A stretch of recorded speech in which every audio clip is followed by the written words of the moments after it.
Good, happy Tuesday morning, November 3rd, 2020. And happy Election Day, everyone. I'm Riley King, and welcome to the Riley King Newscast, right here on the Riley King Network. We have a lot of news to get to this Tuesday morning, so let's begin. And also today, voters will be heading to the polls today to go out and vote. But first, let's begin with your COVID-19 updates this morning. Test positivity rate in New Hampshire hits new high as 105 new cases confirmed. Number of active cases highest since early June. New Hampshire health officials reported 105 new confirmed cases of COVID-19 on Monday, and the highest test positivity rate since the state began releasing that number. Coronavirus in New Hampshire, important information. Let's take a look at that right now.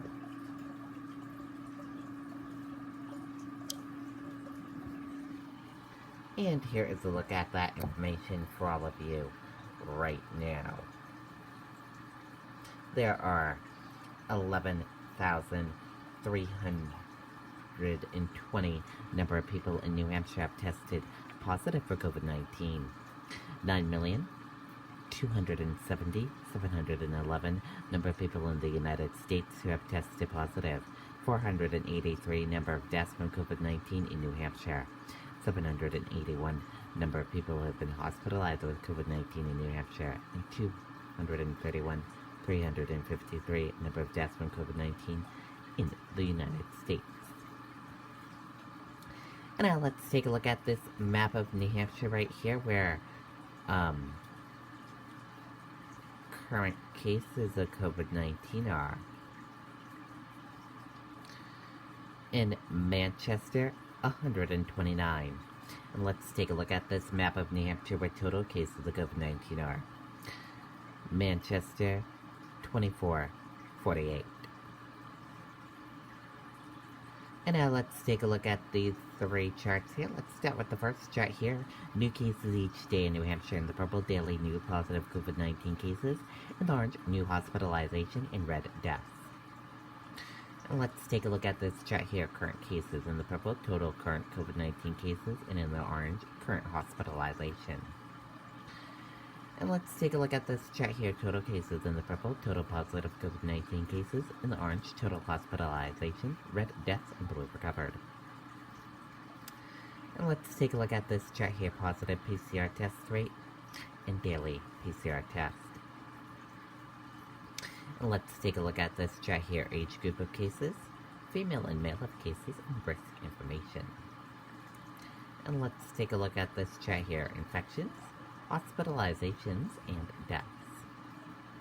And let's take a look at this chart here. Deaths, percent of New Hampshire population, race/ethnicity of cases, and hospitalizations. And a reminder, your common symptoms: fever, lack of smell, cough, chills, difficult breathing, nausea, vomiting, and diarrhea.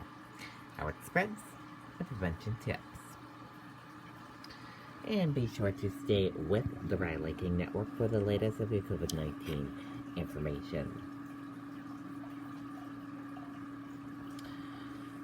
2020 midnight voting results for New Hampshire general election.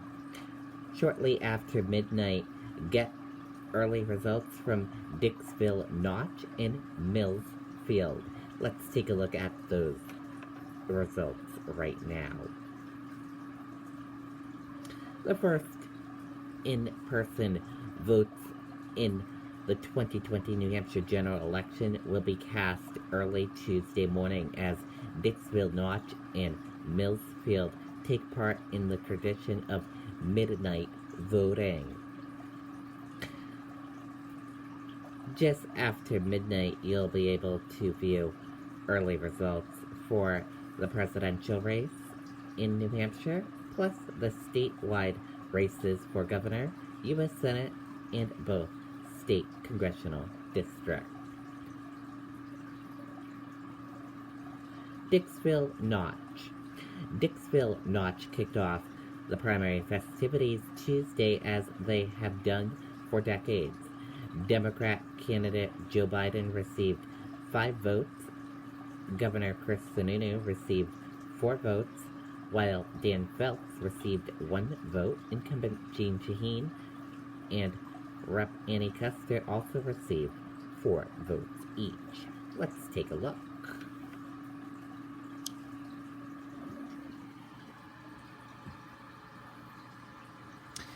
In Dixville Notch for U.S. President, Joe Biden got 5 votes, Donald Trump got 0. For governor race for Dixville Notch, Chris Sununu got 4 votes, Dan Phelps got 1 vote. For U.S. Senate in Dixville Notch, Jeanne Shaheen got 4 votes, and Corky Messner got 1 vote. For U.S. House District 2, Annie Custer got 4 votes, Steve Negron got 1 vote. And over in Millsfield, President Donald Trump received 16 votes and Biden received 5 votes. In the governor's race, Governor Chris Sununu received all 22 votes. U.S. Senate candidate Corky Messner received 15 votes, and Senator Jeanne Shaheen received 7. And in the 2nd Congressional District race, challenger Steve Negron received 17 votes, and Rep. Annie Custer received 5. As you can see, for U.S. President in Millsfield, Donald Trump, 16 votes, Joe Biden, 5 votes. U.S. Senate race in Millsfield, Corky Messner received 15 votes, Jeanne Shaheen received 7 votes. U.S. House District 2, Steve Negron received 17 votes and Annie Custer received 5 votes. And in the governor's race in Millsfield, Governor Chris Sununu received all 22 votes and Dan Phelps received 0 votes. And that is a look at early midnight voting in Dixville Notch and Millsfield.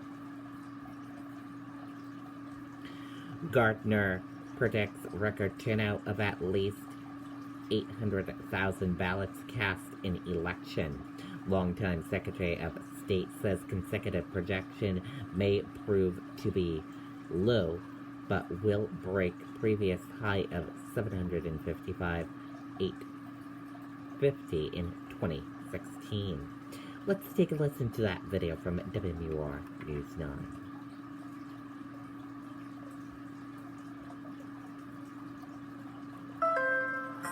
You know, they say if you don't like the weather in New England, just wait 5 minutes. Or 5 seconds. Good thing. And Secretary of State Bill Gardner says Pinkerton Academy in Derry handles about 17,000 voters and is considered the largest single voting place in the country. Gardner says primary day really was a learning curve in the midst of COVID, but that prepared them for tomorrow in terms of absentee balloting and making polling places COVID compliant. With about 800,000 votes expected to be cast in New Hampshire, we could be seeing more than 70% voter turnout, which we have not had in this state since John F. Kennedy was running for president. This is, a once in 100 years type of an election, and people will be asking about this for many years to come. In anticipation of this heavy absentees, we acquired a second AccuVote tabulator just for absentees. So we're going to be able to, I think, go quicker than many communities because we'll be able to actually just dedicate a whole machine for the absentee ballots. Now, Gardner says there may be an additional 1 to 3 hours as moderators count those votes in certain polling places, but we will know tomorrow night how New Hampshire voted. Reporting live, I'm Charisse LeClaire, WMUR News 9. Okay, and there you go on that video and that report. Trump, Biden make final push in battleground states. President promises economic recovery. challenger calls for healing. Let's take a listen to that video from WMUR News 9, Amy Cavino.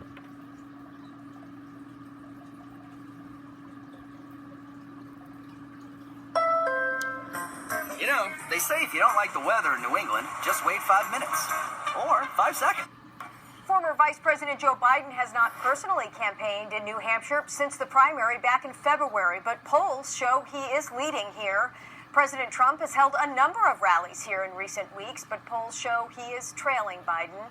The final push focusing on battleground states. President Trump had 5 different rallies, starting in North Carolina, Wisconsin, Pennsylvania, Ohio, and Florida.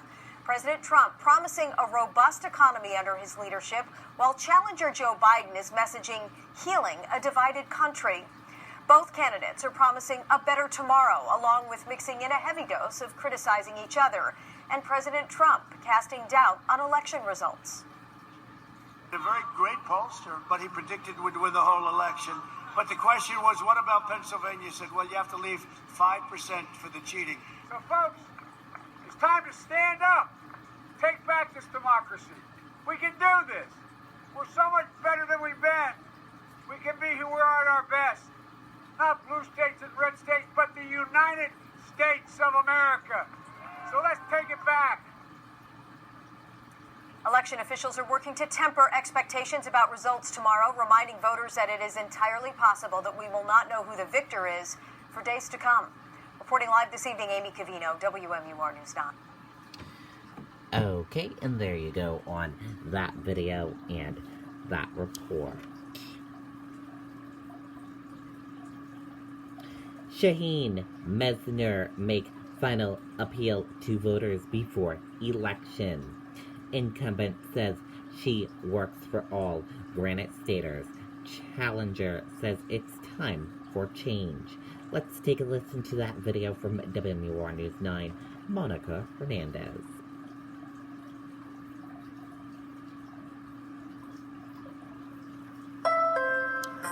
You know, they say if you don't like the weather in New England, just wait 5 minutes. Or 5 seconds. That's right, Tom and Jen. Both candidates making their final push to voters and reaching out to voters across the Granite State. Now, incumbent Democrat Senator Jeanne Shaheen campaigned on the Seacoast and in Manchester today, while supporters held a canvassing event in Nashua. As she seeks a third term, Shaheen says she has spent her career fighting for Granite Staters, pointing to efforts to get PPP money to small businesses and open a Job Corps center in Manchester. Shaheen's Republican challenger, Corky Messner, calls his opponent a career politician who is loyal to D.C. progressives. Now, he made calls and visited diners across the state today, including this one in Nashua, to tell voters why he believes he is the best choice.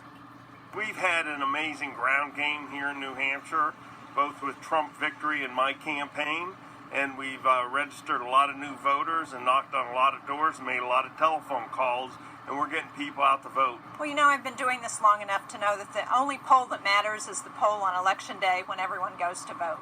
So I hope everyone will get out, they'll make their voices heard, because that's what makes our democracy work. Well, there is a third-party candidate in this race. Justin O'Donnell is running as a libertarian. Reporting live, Monica Hernandez, WMUR News 9. Okay, and there you go on that video and that report. Sununu Phelps out to undecided voters on eve of election.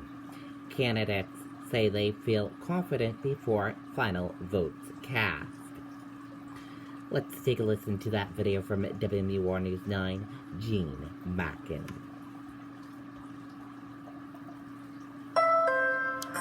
You know, they say if you don't like the weather in New England, just wait 5 minutes. Or 5 seconds. Well, let me tell you, no rest for these candidates. Right now, they have their sights set on voters heading to the polls first thing in the morning, We caught up with Governor Chris Sununu with his supporters in Nashua. The Republican is seeking a third term, running on the continuity of his pandemic response, from securing PPE to issuing a stay-at-home order at the right time to distributing federal funds for businesses and people struggling, also pointing to his commission to work on police reform. Challenger Democrat Dan Feltus, the youngest Senate Majority Leader in state history, says more can be done for working families. The former legal aid attorney, he's wrapping up his Every Last Vote tour, 63 stops in 10 days across the state, saying that health care, paid family leave, common sense gun safety, all are needed, along with legislative approval for pandemic response. I've been working in a bipartisan way to advance health insurance for everybody. Chris Sununu's been standing in the way. Third term of Chris Sununu will be more of the same. People want to change. It has to be about putting New Hampshire first, and so that's really the pitch we've had, all along. Making sure that we're results driven and making sure people are held accountable. And Libertarian candidate Darryl Perry is also on the ballot, running for New Hampshire governor. Reporting live, Jean Mackin, WMUR News 9. Okay, and there you go on that video and that report.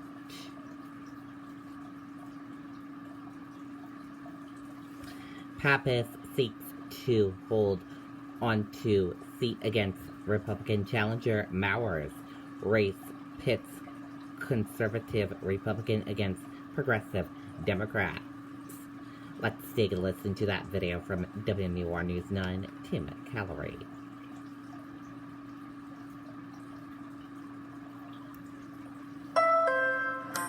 You know, they say if you don't like the weather in New England, just wait 5 minutes.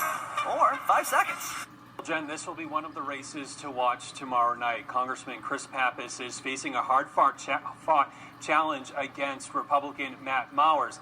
Now, Mowers is kind of a newcomer to the game. He's from Bedford, and he's making his first run at elected office, but he's no stranger to politics. In the past, he has served as the New Hampshire Republican Party Executive Director. He also worked in the Trump State Department, and tonight he has secured an endorsement from President Trump. Now, Mowers is hoping the president's support will help him flip the CD1 seat to red. Meanwhile, Pappas is banking on his experience to hold his seat. The Manchester native says his record in Congress proves he is the candidate to keep this district and New Hampshire moving forward. I think it's important that you look at our records and look at what we've been fighting for. I want to put health care and the economic well-being of the people of New Hampshire first.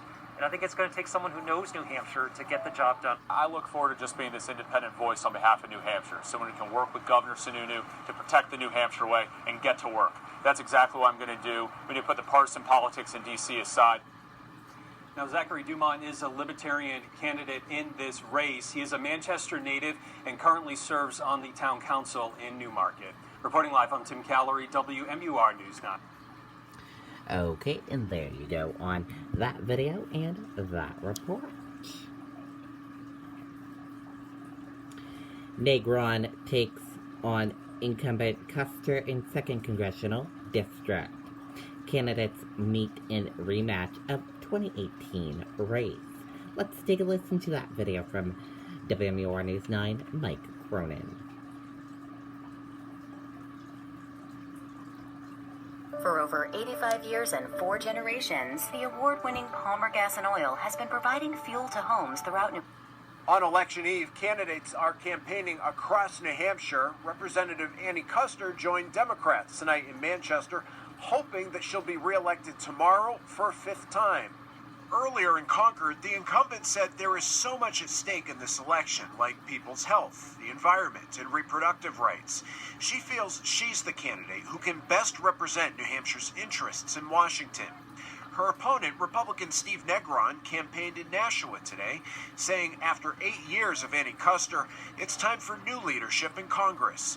Negron says a high voter turnout would benefit him in this race. The primary objective is, to reach everybody as much as you can, but, you look at how much people already voted, the people that reached, I think probably 95% of the people have made up their minds, but that's where we're still out there calling and talking because still that 5% that we can reach. Healthcare is on the ballot, making sure that we have a good plan on COVID-19. I'm just so disappointed in the leadership at the top. our pre-existing conditions, making sure we have insurance coverage. Libertarian candidate Andrew Olding is also running against Custer and Negron in the second CD. Mike Cronin, WMUR News 9.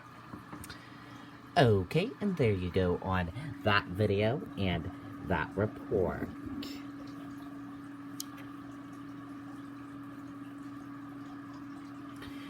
Dow futures rise above 200 points ahead of U.S. election day.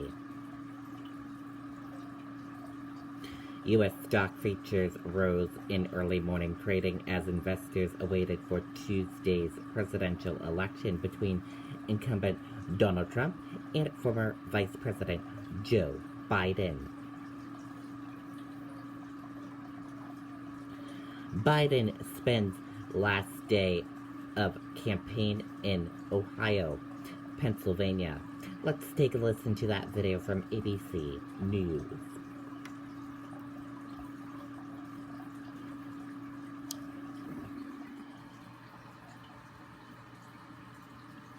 Meanwhile, in his sprint to the finish tonight in Ohio and Pennsylvania today, trying to win back that state where he grew up as a boy.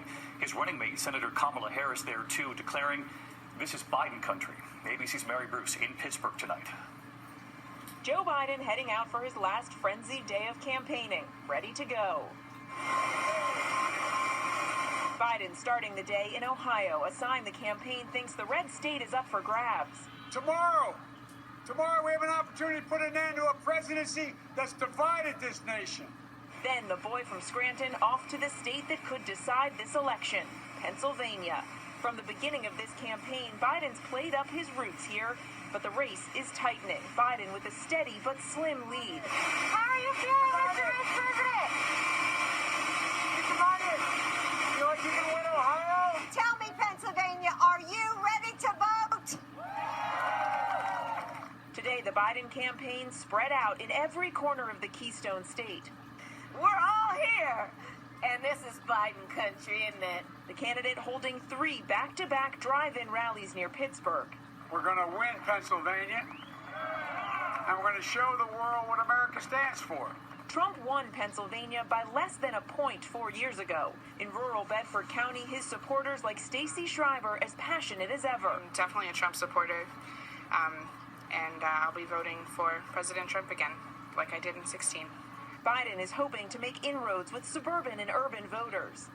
I'll be happy when it's over with. I'm really tired of all the BS. I can't stand Trump. Pennsylvania, part of that blue wall Trump smashed through in 2016 that Biden is now trying to rebuild. Another one of those states, Michigan. Biden campaigning there Saturday with his heaviest hitter, former President Obama. Detroit, Joe Biden is my brother. I love Joe Biden. He will be a great president. Obama back out today in Florida and Georgia, a state Biden's team thinks is increasingly competitive. And he's blasting Trump for saying he might fire Dr. Anthony Fauci. One of the few people in this administration who's been taking this seriously all along, and what did he say? His second-term plan is to fire that guy. Biden says he has a better idea. Elect me and I'm going to hire Dr. Fauci. And we're going to fire Donald Trump. And as the president says ballots arriving after Election Day shouldn't be counted, Biden telling Americans it's not up to him. The power to change the country is in your hands. I don't care how much Donald Trump tries. There's nothing he's going to do to stop the people in this nation from voting. It's time for Donald Trump to pack his bags and go home. We're done. So let's get right to Mary Bruce. She's with us live at Heinz Field in Pittsburgh there tonight, where Joe Biden will wrap up his very busy day of campaigning with Lady Gaga. And Mary, I know the Biden campaign today is saying that they've studied these early vote numbers, the modeling, what they can kind of discern from the voters who are showing up. They say they've done the math. They believe they have a clear path to the White House. David Biden's team is very cautiously optimistic tonight. They know that Pennsylvania is a critical state, but they say this is not a must-win here. They feel that they have other potential pathways to 270 even without it. And tonight they have been poring over those early vote numbers, and they say that President Trump will have to outperform in many states that he won in 2016. And David, tomorrow Joe Biden will finish out this campaign right where it all started with a visit to his hometown of Scranton, Pennsylvania. David. All right, you'll be there, and we'll see you tomorrow night, Mary. Thanks. Hi, everyone. Okay, and there you go on that video and that report. And that does it for this morning edition of the Riley King Newscast right here on the Riley King Network. Thank you for joining us for this morning edition. I hope you all have a great rest of your day, and I'll see you back here later on today for another newscast. I'll have a news report coming up in a little bit. Goodbye, everyone.